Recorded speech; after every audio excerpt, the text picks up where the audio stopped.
Man, today we have a jam-packed cloud gaming news video starting with Stadia and more from that new Google store, and it looks pretty impressive. We have 3 games to talk about getting crossplay, including Borderlands, 3 new games rated for Stadia, and finally big information on a huge title coming this summer. Then we have GeForce now launching more titles, Amazon Luna announces its June lineup, and PlayStation now is looking to expand the service. All that in this video. Make sure you guys subscribe to always be up to date with cloud gaming news. So let's start this off with the new Google store in New York, where it was now spotted how the new Stadia sections are going to look inside this retail location. The first one here looks like a dedicated area, a lounge that says "Step in, the world of gaming awaits." In the left you can see that Stadia controller and claw, then a TV, and then the chairs. The second photo here looks like a display case showcasing some family time, Stadia being included with a Pixel phone that I'm assuming, and then alongside the Unos and Dominoes.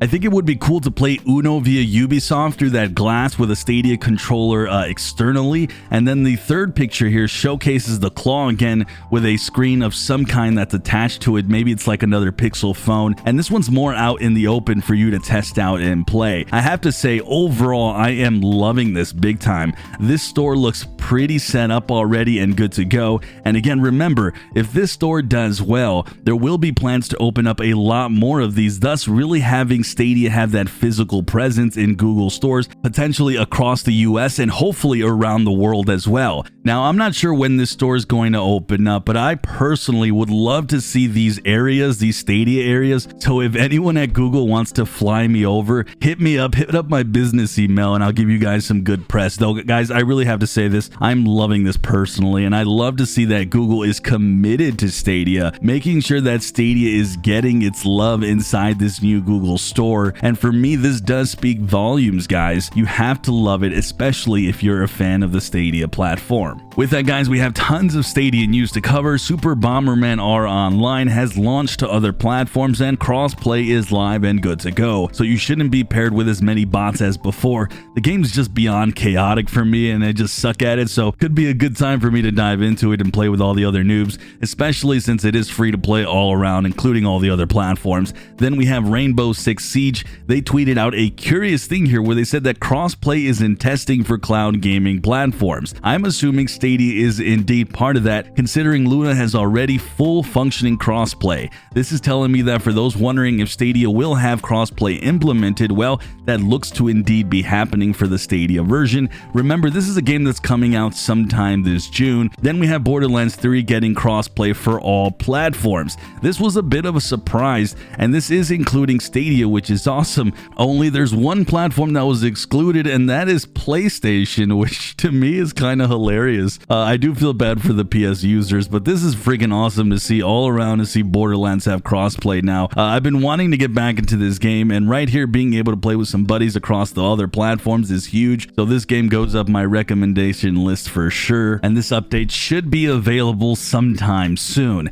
Then we have 2 games that have been rated for Stadia, and one that was actually announced probably by accident because it's a familiar culprit in Outright Games. Fast and Furious Spy Racers Rise of the Shifter. Now, this game looks like it's pretty simple, right? It even got downvoted a ton on YouTube as people, I think, wanted something a bit more with the Fast and Furious franchise, and they just wanted more substance. But that's not what Outright Games does. They keep the game simple and friendly for all ages. This one has been announced via Outright Games website for Stadia. It's coming this November. Then we have Paw Patrol Mighty Pups Save Adventure Bay, rated on ESRB. I might have already talked about this one, guys, and I'm going to admit the Outright Games are really starting to blur, as like 50 of these have been rated for Stadia. And yes, I'm exaggerating, but I'd love to see the support for the platform. Finally, Addams Family Mansion Mayhem has been rated with the Brazilian board for Stadia. This is a 4-player couch co-op adventure, and it looks pretty neat, and I'm just realizing this is also an Outright game. Wow, I actually did not realize that until now, so no shock there, but either way, more games is never a bad thing. With that though, we have more free demo action. You can play the Paris level on Hitman 3 up until June 6.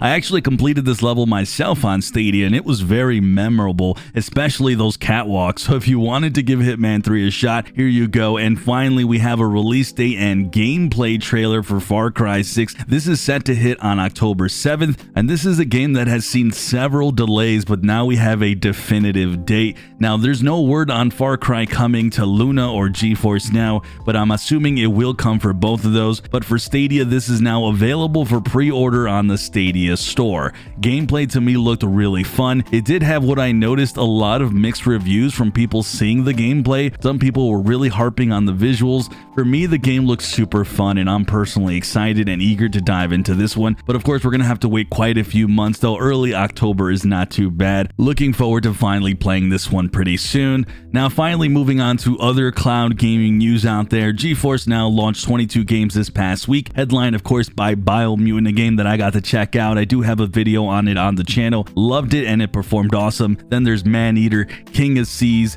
Imagine Earth, and Warhammer Age of Sigmar. All these games saw date-and-date releases last week, including a bevy of other titles. One that stands out to me on this list is Last Epoch. As an ARPG fan, this was a crazy good week for GFN, and I love seeing it, as in my opinion, GFN has had some relatively quiet months these past like good 4 or 5 months, but it's starting to really pick up steam, which is great to see. Amazon Luna has announced their games for June, and they aren't too shabby. We have Yakuza 0. This has to be the highlight of the games. Then the Falconeer game. This game did launch with some mixed reviews, but it's certainly a unique title. And then finally Killer Queen Black. Not too bad all around. Just 3 games, but they're very solid titles. Love seeing the launch of the new blog post from Luna showcasing all the upcoming titles and games. And now our last news segment, we're going to end this with PS Now, and they are set to work on strengthening the service, as this came from a corporate strategy meeting in which they said that they hope to grow the brand and reach 1 billion gamers down the line. They're currently sitting at about 160 million. 47 million have signed up for PS Plus currently, and there's only 3.2 million using PS Now, though that is actually double from last year around this time.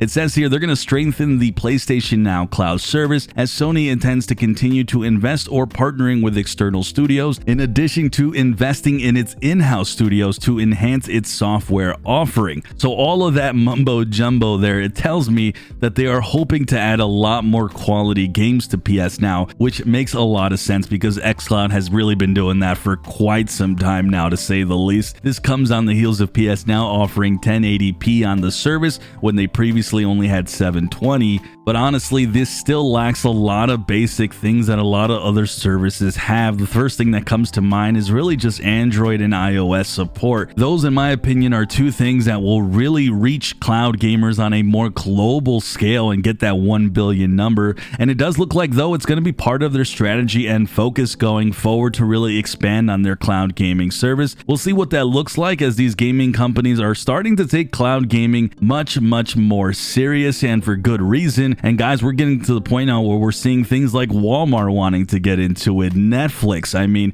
it's starting to get pretty insane all around. With that, guys, let me know your thoughts on all the news that we covered today. This was a massive video, and I apologize. I usually don't make my videos this long, but let me know your thoughts down below on all the things we talked about. I always read your comments, so right below. Make sure you guys like the video if you can, and subscribe if you're new, if you're looking to always be up to date with cloud gaming news. I'm Sunny, and as always, I'll see you in the clouds.